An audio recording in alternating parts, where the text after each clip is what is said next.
जीतेंगे हम, यह वादा करो। कोशिश हमेशा ज्यादा करो। किस्मत भले ही रूठे लेकिन हिम्मत न टूटे। मजबूत इतना इरादा करो। तो चलिए पिछले क्लास की बात कर लेते हैं। तो पिछले क्लास में हम लोग प्रोनाउन पढ़ रहे थे। तो प्रोनाउन की परिभाषा के विषय में पढ़े थे और उसके बाद पढ़े थे कि प्रोनाउन कितने प्रकार के होते हैं।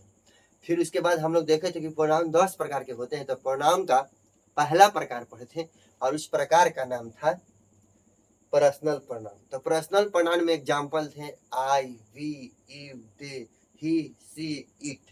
तो आई, वी, यू, दे का प्रयोग हम लोग तो पहले से ही सीखते आ रहे, बचपन से ही बोलते आ रहे। I am a student, you are my brother, he is a good student. लेकिन इट का प्रयोग थोड़ा सा हम लोग आज विशेष सीखे थे। इट के प्रयोग के माध्यम से हम लोग समय बदलाने के लिए सीखे थे। आज के वीडियो में हम लोग प्रोनाउन का दूसरा प्रकार पढ़ेंगे जिसका नाम है डेमोन्स्ट्रेटिव प्रोनाउन। तो चलिए तैयार है। डेमोन्स्ट्रेटिव प्रोनाउन जो प्रोनाउन किसी नाउन की जगह आकर उसकी ओर संकेत करता है उसे डेमोन्स्ट्रेटिव प्रोनाउन कहते हैं। जैसे this, that, these, those, such, another formal. This मतलब यह, दैट मतलब वह, दीज मतलब ये, दोज मतलब वे, सच मतलब ऐसा, अनदर मतलब दूसरा। फॉर्मल मीन्स पूर्व या पहला और लेटर मीन्स दूसरा। जैसे दिस इज माई पेन, यह मेरी कलम है। दैट इज योर बुक, वो आपकी किताब है। तो देखिए ये क्या किया, इशारा किया किधर, कलम की ओर। दैट किधर इशारा किया, बुक की ओर, किताब की ओर। तो इसलिए जो है ना ये डेमोन्स्ट्रेटिव प्रोनाउंस के एग्जांपल है, यह सिद्ध करते हैं। ठीक है, चलिए अब हम लोग एक एक करके क्या करेंगे कि दिस का प्रयोग सीखेंगे, फिर दैट का प्रयोग सीखेंगे, फिर दीज का, फिर दोज का, फिर सच का, फिर अनदर का। तो चलिए दिस का प्रयोग देखते हैं। दिस का प्रयोग नजदीकी सूचक सिंगुलर नाउन के बदले में दिस का प्रयोग किया जाता है। नजदीक, अगर कोई वस्तु नजदीक हो और सिंगुलर नंबर में हो तो हम लोग उसके लिए दिस का प्रयोग करते हैं। और दिस के बाद जो भी वर्ब या कॉम्प्लीमेंट आता है तो हम लोग उसके बाद वर्ब और कॉम्प्लीमेंट को सिंगुलर नंबर में रखते हैं। जैसे कि दिस इज योर कार, तो देखिए इज वर्ब हो गया ना, तो इज सिंगुलर में है, आर नहीं है। आर रहता तो गलत हो जाता। उसी प्रकार काउ सिंगुलर में है, या तुम्हारी गाय। अब देखिए दीज का प्रयोग। दीज का प्रयोग क्या है कि नजदीकी सूचक प्लूरल नाउन के बदले में दीज का प्रयोग होता है। दीज, यहाँ दीज लिख दीजिए कि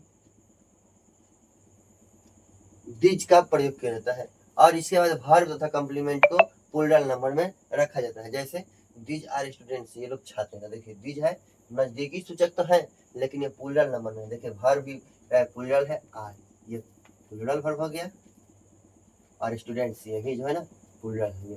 तो ये रहा हम लोग के आज के वीडियो में दिस और दैट, दिस और दीज का प्रयोग। तो अब स्पेस कम है, पहले इतना नोट कर लीजिए, फिर हम लोग देखते हैं आगे का प्रयोग। ठीक है, तो चलिए अभी हम लोग डेमोन्स्ट्रेटिव प्रोनाउन के दिस का प्रयोग देखे हैं और दैट का प्रयोग देखे हैं। अब चलिए दिस का प्रयोग देख लिए तो उसके बाद हम दैट का प्रयोग देखेंगे और फिर दोज का प्रयोग देखेंगे। सिंपल है, बचपन से ही सीखते आ रहे हैं, औपचारिकता निभा रहे हैं अभी। दूरी सूचक सिंगुलर नाउन के बदले में दैट का प्रयोग किया जाता है। दूर की वस्तु हो और सिंगुलर हो, मतलब एक वस्तु हो, तो उसके लिए दैट का प्रयोग। जैसे दैट इज योर काउ, वह तुम्हारी गाय है या वह आपकी गाय है। उसी प्रकार दोज का प्रयोग, दूरी सूचक प्लूरल नाउन के बदले में दोज का प्रयोग किया जाता है। जैसे कि मतलब कि प्लूरल नाउन हो और दूर हो तो उसके लिए हम लोग दोज का प्रयोग करेंगे। जैसे दोज आर प्लेयर्स, वे लोग खिलाड़ी हैं, मतलब बहुत खिलाड़ी है, प्लूरल नंबर में और वो हमसे दूर है, इसीलिए हम बोले हैं दोज आर प्लेयर्स, वे लोग खिलाड़ी थे। ठीक है, आज के क्लास में हम लोग का यही रहेगा। आप लोगों के लिए एक सुविचार है आज के लिए कि जीतेंगे हम, यह वादा करो।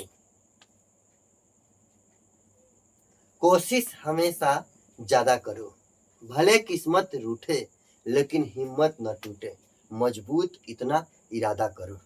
धन्यवाद।